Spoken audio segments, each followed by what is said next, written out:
Rəhli qonağımız Qəmən müəllimə salamlayıram. Hər olsa işlərim.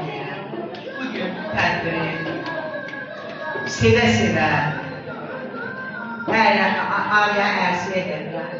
Azərbaycanı, dilimizi analarından sonra ən gözəl səviyyədə sevilən Hahrə müəllimə və onun yetişdirdiyi, eyni zamanda digər ədəbiyyat müəllimlərinin yetişdirdiyi və həmin uşaqları yetişdirməkdə çox böyük rolu olan Qasim müəllimlərinə təşəkkür edirəm və gəldiyiniz üçün çox sizə təşəkkür edirəm.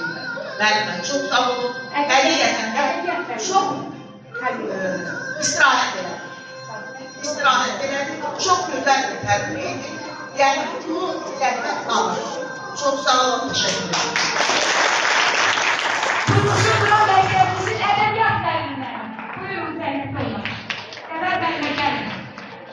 Bu bizim şirketimiz. Çalışan için el ele birlikte tedbirleri tespitliye ve siz de biz de şahitlerimizle.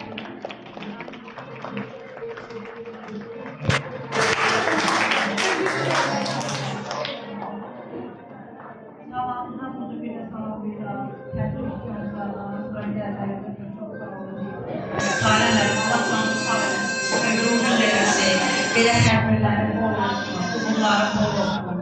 Doğrudan da Azərbaycanımızın ən doğma yerinin doğma vətənimizdir.